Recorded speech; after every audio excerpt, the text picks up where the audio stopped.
трябва да бъде актьора. Напълно раздаваш се. И вижте, искам да ви кажа, ние веднъж завинаги трябва да излеземе от рутината. Не може да работим с рутина, защото публиката чака. Публиката чака и ние трябва да се раздадем до край. Така че, слушайте, искам този път да направите нещо страстно, италианско, сицилианско, с много страст в изпълнението. Като тази песен, която се пее така.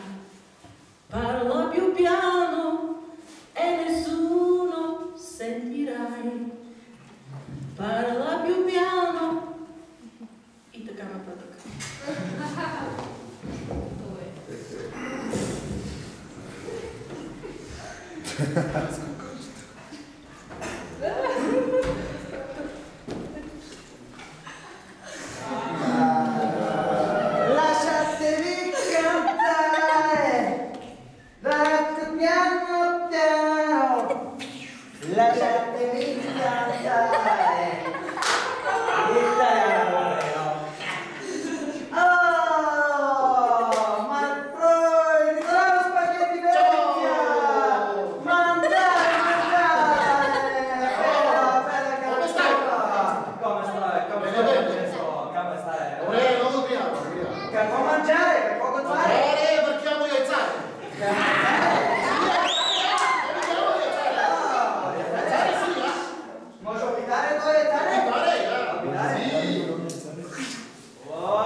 Криста!